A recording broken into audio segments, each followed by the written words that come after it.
Hello and welcome to another episode of Awesome Podcast. I'm so grateful for you being here and listening to my podcast. Thank you, each and everyone who's reaching out to me and sending me messages after you've listened to my podcast or meditations. You're a huge blessing. And today, I'm very excited to bring you on three guys from Momoshack. Momoshack, what is that? Well, Momoshack Shack is sort of dumplings, but with a little bit of twist. And why dumplings? Why would you get dumplings on some live design podcast? Well, because these guys know how to manifest. So basically, they wanted to get on Gary Vee show. And as you know, I have a couple of people that I met through Gary Vee show and that we've done podcasts. They're an amazing crowd. They're grateful. They're humble. And they really want to support each other and do their best for their business, for their customers, for supporting other businesses and everything. And they're just like that. So we connected over Gary Vee show, Tea with Gary Vee, as per usual. And well, how did they get on Tea with Gary Vee? Well, they manifested it pretty fast. I mean, in 1 week, by writing down, that's something that I teach on my journaling group on Facebook. And if you're not there yet, so please add yourself and get involved. And we have a call once a week. It's on Tuesdays. We have one tonight.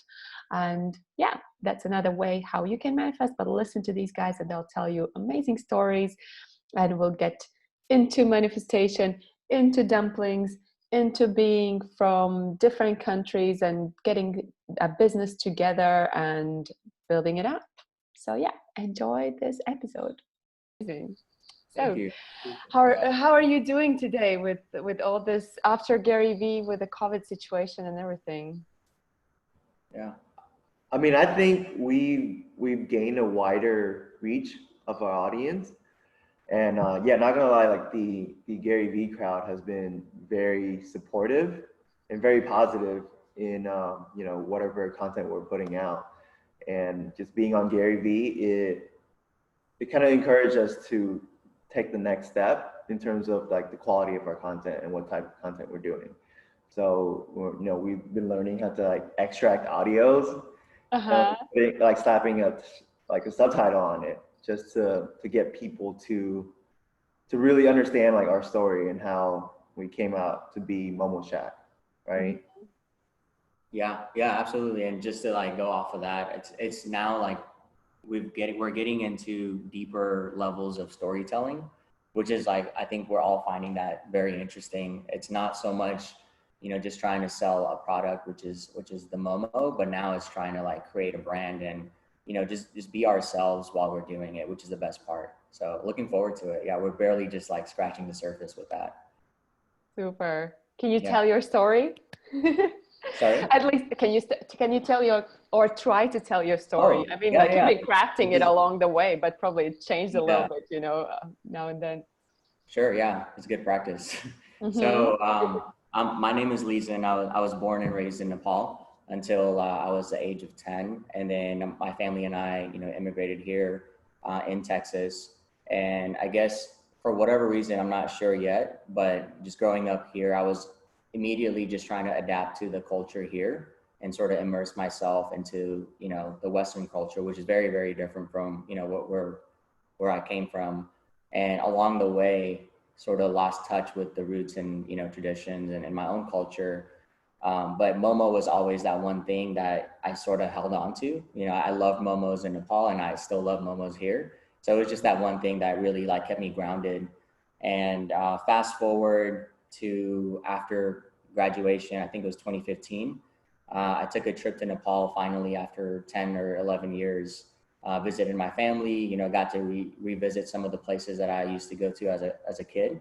And at the same time, I had also found just Gary Vee's content along with some like other entrepreneur podcasts, which is very interesting because, growing up, my biggest thing was go to school, get a job, and then that was like the end of the road. And then yeah, exactly. And then you have your parents like over your shoulder, when are you getting married, when are you having kids, blah blah blah. But for me, like, it was just like get that job. So just hearing those podcasts ignited some ideas, and then that's where our stories connect as well. Met in college, and that's just sort of how Momoshack's idea originated. And then a lot of what we're doing now, we're doing just because of, going through the process and going through the motions. I don't think we really strategically sit down and say like, this is what we're going to do, but it's just sort of like going down the path and consuming information, learning, and then adapting. Is it the same story for everyone? How did you guys meet? How did you create everything together? Tell me from each side, Yeah, in a way, same but different. So I'm an immigrant as well from Vietnam. Same but different. I used to live in Yeah, Hanoi exactly. for many years. I know that one. Whereabouts in Vietnam? From Vietnam since 2004. So I was around 10 years old at that time as well. And which part of Vietnam did you grow up? Oh, what part? The South, Saigon. Okay. And moved to Texas. Started, I guess, elementary school around 5th grade and 6th grade. And in 6th grade, I met this guy in my very first ESL class, English as a second language. And we've been pretty much like best friends since then. Oh. Right. So me and him just pretty much just moved through the K-12 system in the US. And then once we got to college, that's when we met Leezen. And I think the thing that connected all of us is just we're immigrants that moved to a new country at a young age and somehow got lost with the original culture, but at the same time can't quite fit into the new culture, right? So like we were kind of like outcasts of our like generation, right? Couldn't really fit in, and we really vibe with that. Like us three, that's the main foundation that we in a way connect on, and that's where like the idea of Momoshack is founded. What's your story? Yeah, so very similar again. I'm an immigrant, and my name is Daniel. Born in Mexico City, moved to the U.S. when I was 10 years old with my mom and my brother. And at a very young age, I was a kid selling homeworks, just, learned that transaction between, giving value and getting $1 in return. So yeah, that's how I grew up. I was, knocking on doors, asking people if I could mow their lawns, if I could paint the numbers outside the houses. So that's something big here in Texas, where you have the number outside the house and you spray paint it. So that was my background, just trying to spray painting. Yeah, just trying to get $1. That was my thing. And then I believe what connected me with Momoshack was the desire to start something from scratch. So that's where we all met in college, so UT Dallas. And yeah, I mean, that's one of the biggest reasons why we're doing this, trying to build something from scratch, be the authors of our own story, and just, work together and make something happen out of nothing.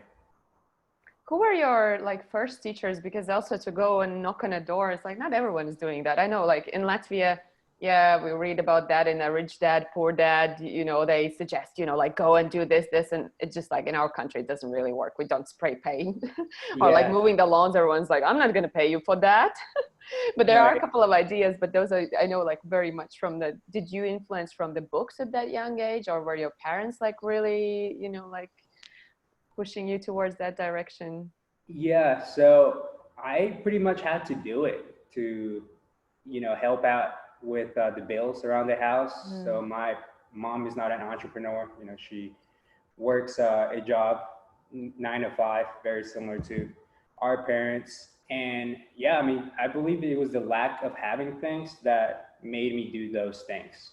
So, I didn't read those books. I mean, I'm thinking back and trying to, just recollect some memories, but I don't really think I finished a lot of books. It was more about just going out there and trying it and see what would happen. Right? Just getting rejected and continue to push through. Yeah. What about you guys? Did you have some similar experience like Daniel at a very young age? No, I mean, for me personally, No, I would say flat out, because it was mainly just going, through that societal path of just keep your head low, go to school, do well, study hard, get good grades, and then you'll be rewarded with a good job, right? That was sort of my mindset growing up. But then when I did get the good job, I realized that this is just a start. There's so many different layers that goes into corporate, the bureaucracy or the hierarchy or whatever it is, and also not being able to, collaborate and work together with good intent. And that's something like, the team here is, I think, really good at, is we never try to put our ego up front. It's never about like individually what's right or what's wrong, but more so what's right and what's wrong as a collective group for Momoshack. So I think like just having that perspective of, oh, I thought I achieved my dream. And then, I mean, not saying corporate is bad or anything. It's just, I feel like doing it the other way of starting something your own it's just more fun, especially if you get to do it with, a good group of people. Yeah. Yeah. And to go on top of that, I think my experience is kind of the same as Leezen, to where growing up you had like a laid out structure of how your life's going to go from the moment you step into like elementary school until you graduate college, right? And growing up, I thought like adults knew what's best for your life, right? Like, and then listening to adults, like, that's the way you got to go. But then like after graduating college, like I kind of in a way realized that nobody knows what they're doing, right? And like adults don't either, right? So at that point, I realized like instead of going on like this path that people who know nothing tells you to do, I'd rather step on a path to where like I don't know how to do anything, but I'm gonna do that with my best friends. And to me, like that's what I love about Momoshack. It's just like us three stepping into the unknown and figuring it out as we go, like how we've always been doing since we were kids. Yeah. Think about each of yours, like the biggest unknown or the biggest something like you tried. What is with Momoshack for each of you? What was that like? Oh my gosh, this is okay, but let's dive in and do it. That's a good one. I would say the biggest for me personally has been the very first time we ever had an event.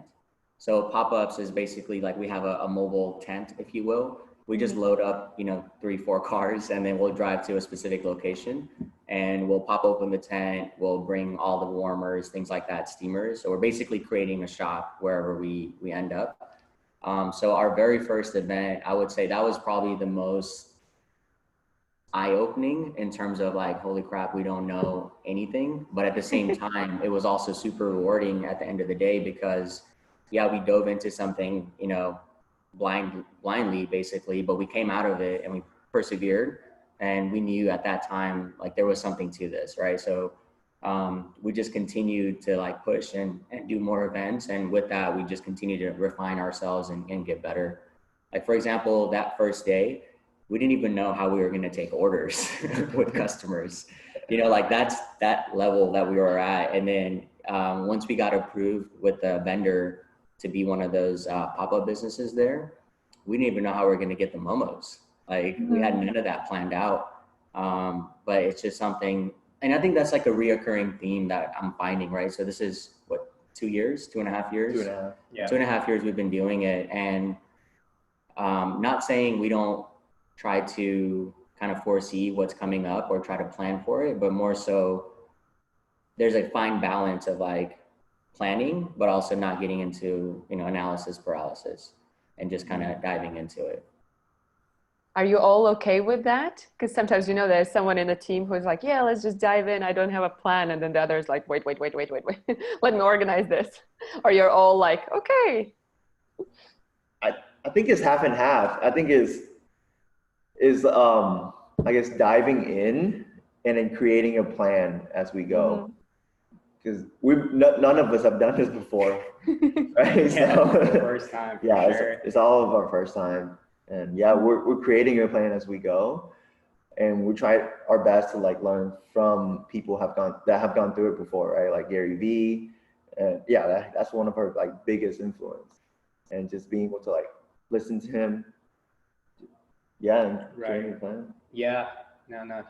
And on top of that, I mean, I would say that we try to plan as much as we can and then just do it, right? And then we adjust accordingly.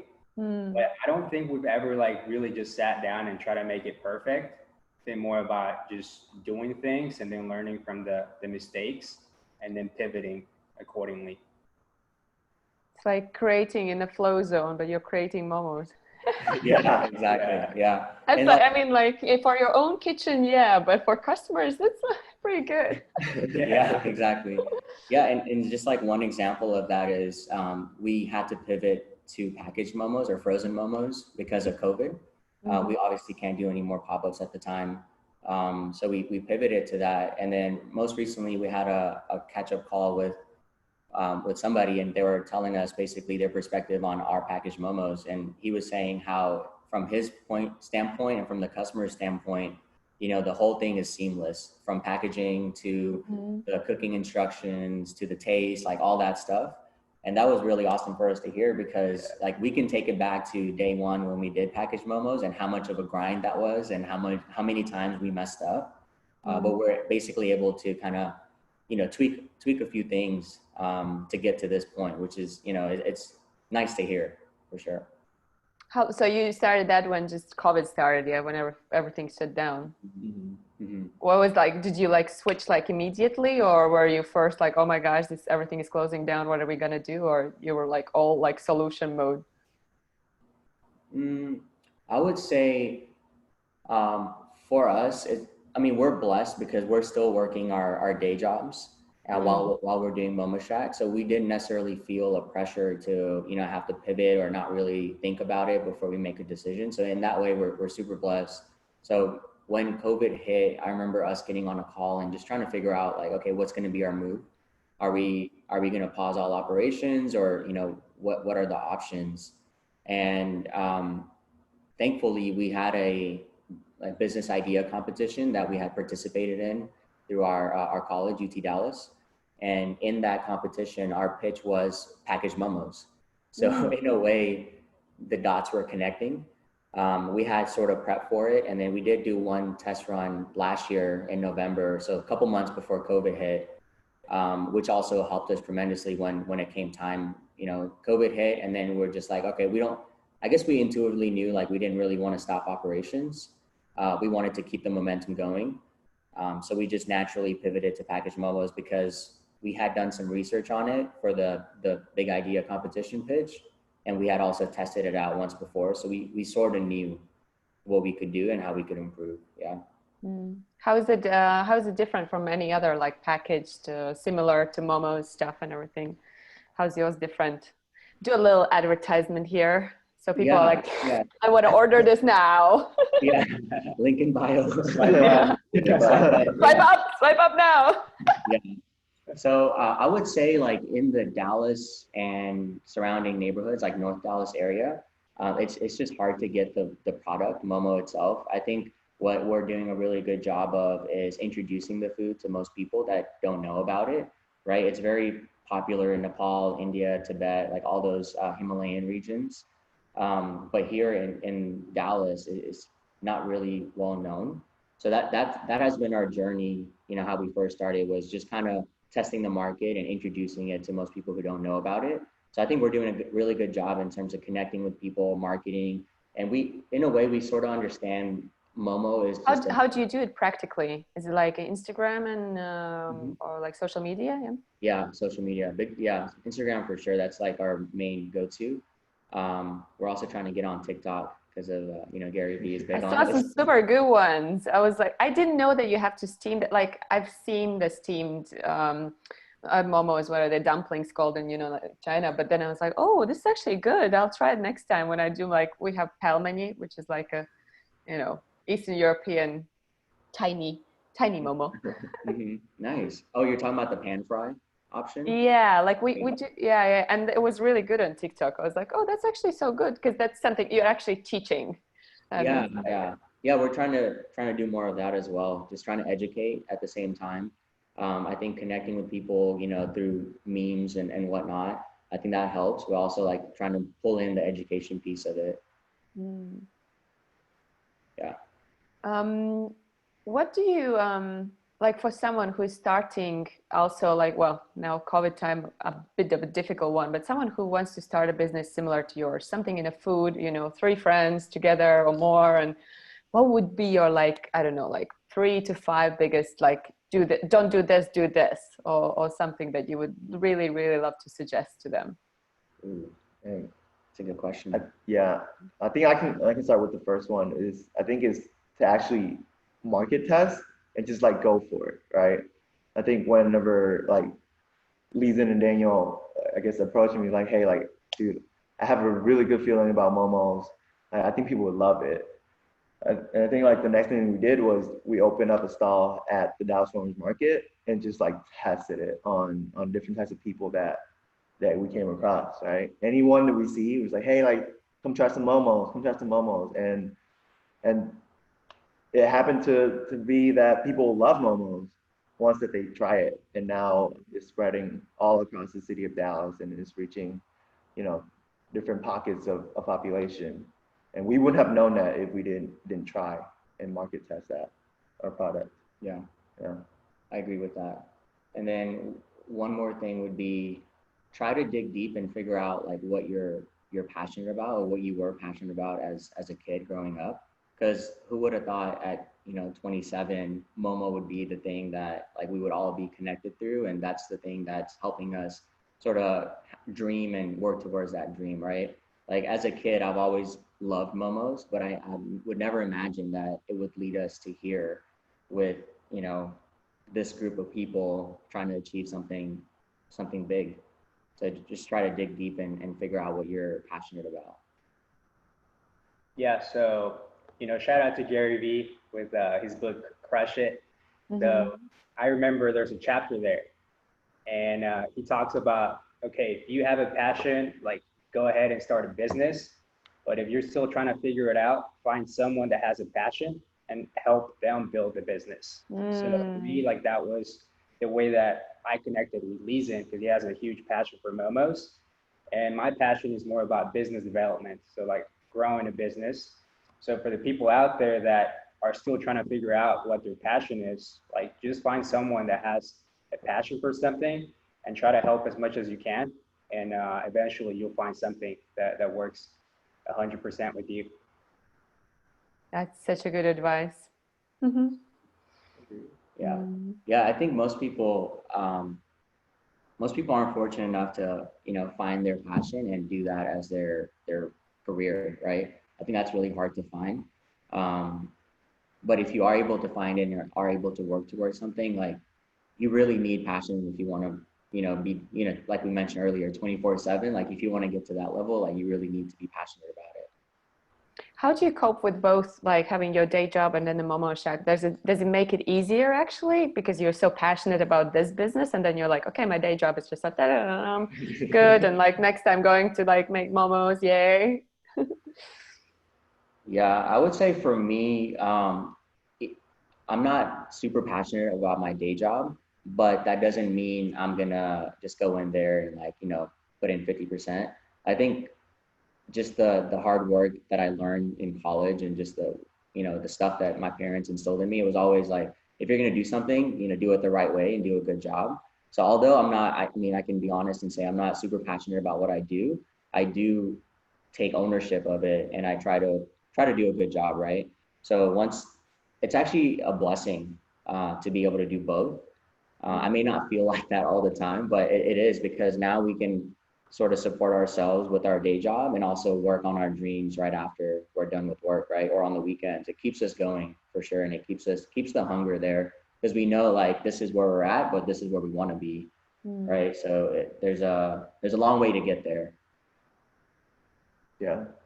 I would say that it made me realize I'm just like grateful to be able to have 2 jobs.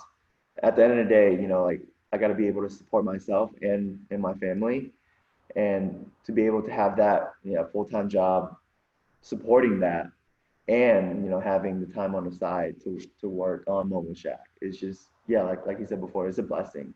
Really. Yeah, I agree. Something similar. I mean, I would say Momoshack is about 7 p.m. to like 1 a.m. and then on the weekends as well. And we're just doing whatever it takes. I mean, eventually the plan is to flip that around, right? I think that would be amazing if at some point we're able to have Momoshack during the day and just make it full time. But I mean, you have to pay your dues, and there's a lot of time that we need to spend working on it. And eventually, I believe that's what's going to happen. Well, with your attitude and gratitude, Yeah. I mean, everything. Yeah. This is so interesting because whenever I connect with people who are into like, who listen to Tea with Gary Vee or who are, read his books or something, it's just like, it can be everything business, hustle. And then it's like gratitude is like the foundation. And it's like, it's amazing. How did you guys find Gary Vee? Were you like all three of you in it, or were like someone's like, hey, listen to this, read this book? I think it was either one of y'all two that showed me onto Gary Vee. You remember? I believe it was 2017, and we found it together. I mean, we started Momoshack December of 2017, and I believe that's whenever we started to just do more research, and then we eventually like found his videos of like just doing it and going out there and putting yourself out there in order to build something from scratch. And eventually we just started watching it more and consumed his content. And then when we actually started executing, I believe we took a break from listening to Gary, and then eventually we got back to it, and that's how we got into the Tea with Gary Vee show. Yeah. How were you like with the Tea with Gary Vee? Did you try for a long time, or was it like, oh, okay, like, oh, we're on it? Yeah, that it's actually a pretty crazy story. So I think one of the lessons we're learning as well through Momoshack is like the power of manifestation, right? People talk about it all the time, but we're kind of seeing certain things really come to life just because we put it out there. So one day we decided like, yo, let's try to get on Tea with Gary Vee, right? And then actually had it on the whiteboard here, and like the guys came over, and the intent of that brainstorm session was, let's come up with potential questions that we could ask him if we get on the show. So we're just bouncing ideas back and forth, and I think it was Daniel who was like, y'all just want to send a text to him right now individually, like the three of us, and we're like, you know what, why not? Let's just do it. So we sent him a text, and like all three of our questions were very different. Do you remember your question? It was about scaling. I don't know the exact question, but mine was about like, hey, Gary Vee, like curious to know how you would scale a frozen food business. Yeah, mine was just like, have you had a Momo before or something? Really. Yeah. I think mine was just ask him to audit our Instagram. Yeah. So anyway, so we sent the text out, and then put our phones down, back to our brainstorm session, and then 20 minutes later, I'm not sure if you're familiar with Zane, but he happens to oversee Tea with Gary Vee, I guess, and he's actually a good friend of mine. Take it back to freshman, like basically the first day of college. He was sort of the orientation lead, so he was responsible for like showing new kids around and just kind of hype them up for the first day of school. So that's how I know Zane.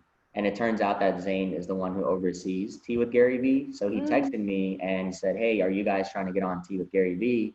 If so, let me know, like we can work something out. And then lo and behold, we're on Tea with Gary Vee. So how long did it take you from writing on a whiteboard to actually getting on the show? I think when it was confirmed, it was like a week, maybe Something like a week that. and a half. Yeah. That's super fast. That is super fast. Yeah. And then I think to get on the show, we had to like reschedule a few times. So it took maybe 3 weeks or so, but yeah, it ended up happening at the right time. What's the best takeaway from being on a show and maybe preparing the questions and, like all the hype and everything? So from my perspective, I think the best takeaway was, in a way, like we don't know what we're doing, but at the same time, I think we have a skeleton in place that we're kind of following. Because, on the whiteboard as well, we had podcast on there, and then sort of like, do it yourself Momo packages or whatever. And it was crazy to hear him basically say, yeah, you need to do that, before I even got to ask him the question. So I think it's just perspective, right? Like those two were things that we wanted to do, but long term. And then Gary came in and was like, no, you need to do that right now. Like move it to the top of the list. So it's just perspective, Yeah. which is great. Yeah. And I think like we were able to, in a way, learn about ourselves, because we sat at a brainstorming session and we talked about like what type of Gary Vee episodes, like do like Tea with Gary Vee episodes do we enjoy the most. And we were all collectively like, we love the ones where he just dives into the business model, right, and just like break it down in terms of what he would do. So then we were like, okay, so if we enjoy listening to those types of episodes that much, then why don't we make our episode like that? Like, let's ask the type of questions that we would want to listen to. So that's where we came up with the idea of like, hey, Gary Vee, if you were the CEO of Momoshack, what are the practical things that you can do within the next 6 to 9 months, right? And then he was able to literally just like bam, bam, bam. And it's been like tremendously helpful to know that about ourselves and where we want to go, right? Yeah, and then just to add on top of that, say my key takeaway is just shooting your shot. I don't know if you saw the ending, but we really wanted to meet Gary Vee. He's like a huge inspiration for all of us. And then we just asked him if we could do a catering event, and it was like super last minute, and he was like, "Yeah, let's do it, 2021." So super happy that that's something that can happen, and yeah, super grateful for it. What have you changed in the way you do things after the show? Like, what have you started more TikToks, or what is there? What has been happening and going on just like after the show? Yeah, I would say from a content perspective, we're posting more frequently. And something that we do from a social media standpoint is that we take turns each week. So each week you're going to get a different person, a different perspective. But now we're just going harder at it. And then, these guys are great with Photoshop and, just coming up with memes. So just having a balance of, pictures with food, memes, videos. And I believe that's what keeps it interesting and what keeps people excited whenever they see something from Momoshack. Yeah. And I think we also started to really dive into our stories and just being comfortable with telling our stories. So matter of fact, you're the first podcast. Yay! Yeah, exactly. Momoshack! Yeah, first podcast that post Gary Vee, and I think is honestly like our first time too, like really sharing our experiences of going through Momoshack. Not just like what we did, but how we felt about it and what we learned from it. Like publicly. We've talked about this privately, but you're the first time that we, I guess, shared this. Lucky listeners. Yeah, and just like echoing off of what these guys are saying, I think the focus has really been now on the content, and being more vulnerable with storytelling, because we realize that is what creates genuine connections and not so transactional, right? I think going back to the Momo being a byproduct, we're selling a food product, yes, but on top of that, we're doing something bigger in terms of, who we are, not only as a company, as Momoshack, but who we are as individuals as well, what values that we hold, close to our hearts, etc. Okay, then I'll ask you to get really, really, really vulnerable with your story, because that's what's like when I started podcast, my best podcast was on me sharing my story about depression. That's where I had to like take everything off.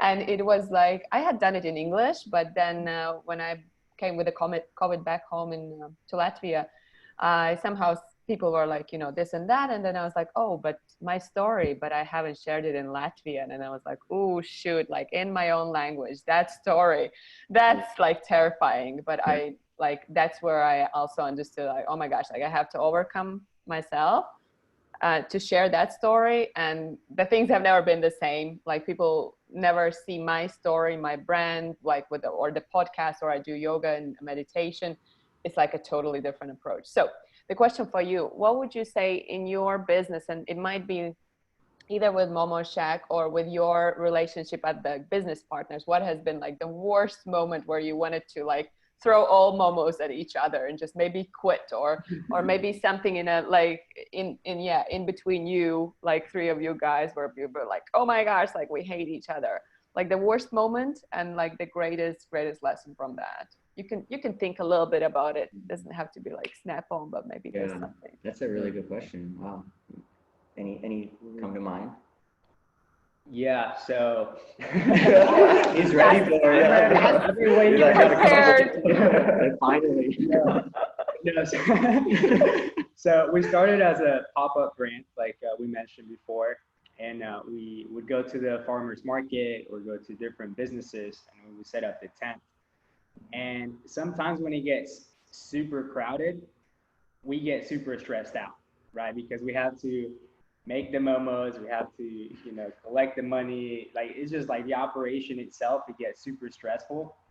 And yeah, I remember like one time we were just, super busy, and man, like everything that one person did would like make the other one upset. It was like, and it wasn't on purpose. It was just like, there was a ton of pressure. But I think, we really wanted to throw momos at each other because of the stress.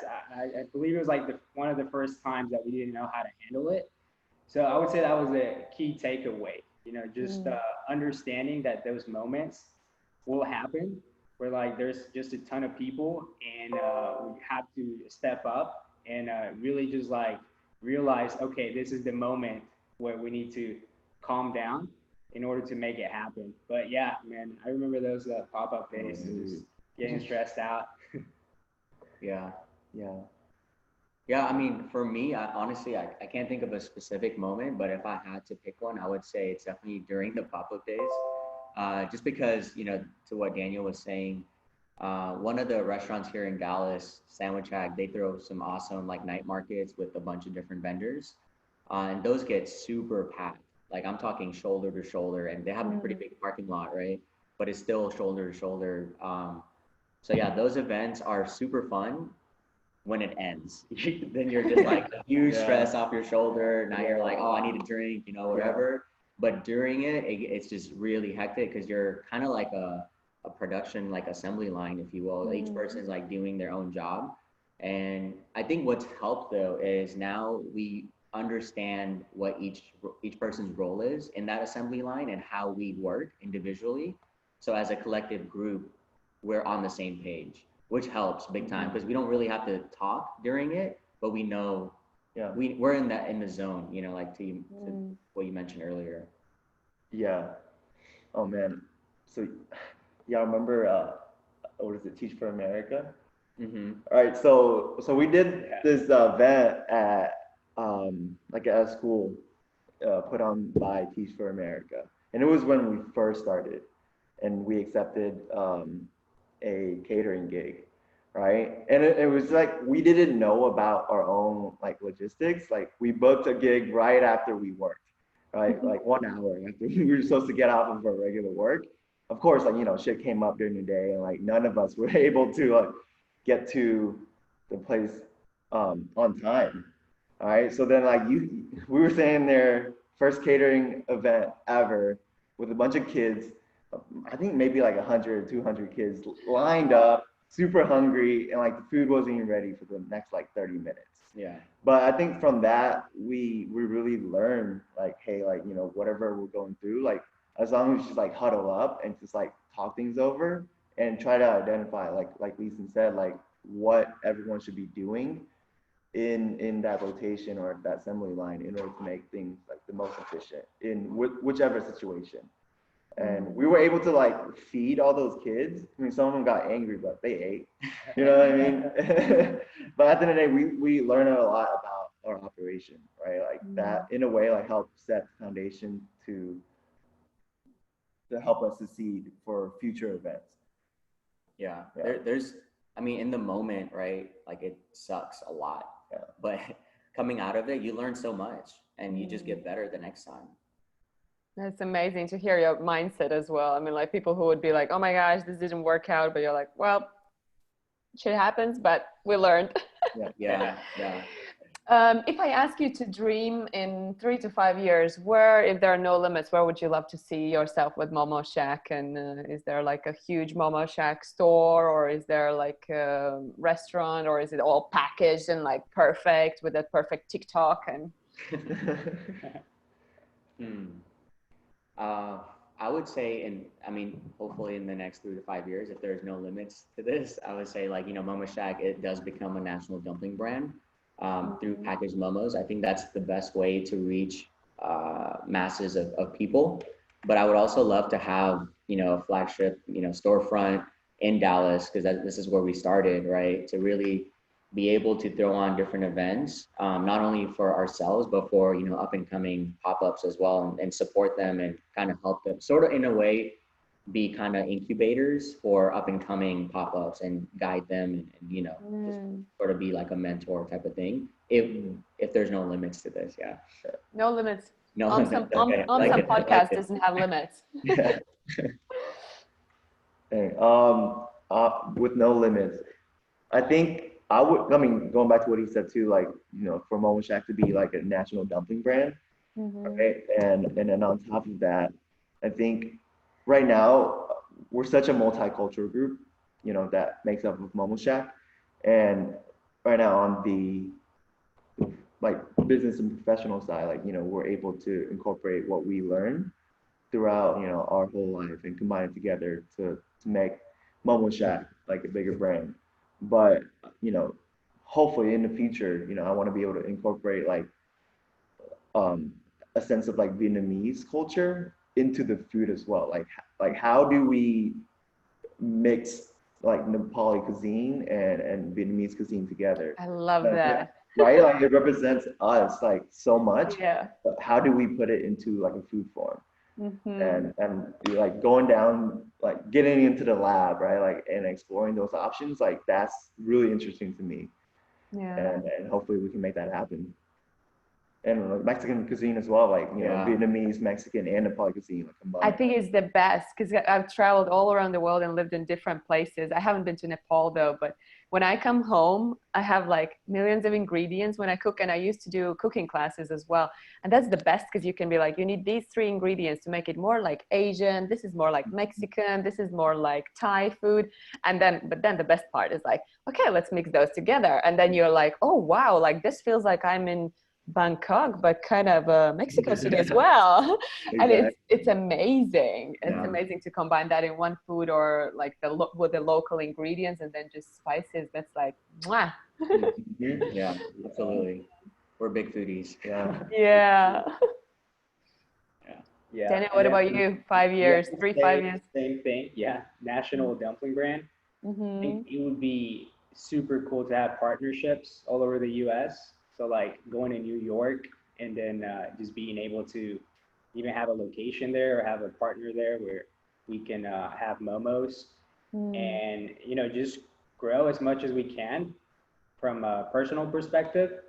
And, that's something that we're doing right now, like this podcast and having more of it, and then just being able to go through the process and learn from it and grow from it. So I would say for me, it's more about the personal development part of it, and then just growing as a team. In I would say the next 5 years, I think that's where I would say I would like to see Momoshack just growing. I can totally see that. Next time I'm in the States and I walk into Whole Foods as a foodie, I want in my paper bag that perfect Momoshack. Where to find you guys? Do a little bit of advertisement on whoever's listening to the podcast, and if they're in Dallas, I know a couple of people who are there who are listening to my podcast. So where to find you, how to order, all the details. So the Instagram is Momoshack Dumplings, and the website momoshackdumplings.com, and that's pretty much the 2 platforms that we utilize to showcase what we're all about. We're working on the TikToks Yeah. Still work in More progress. common, yeah. But yeah, definitely IG. I think that's the best spot just to get to know the brand, get to know us, and see if that's something that you would be open to try if you live in Dallas. Yeah. Super. Thank you so much.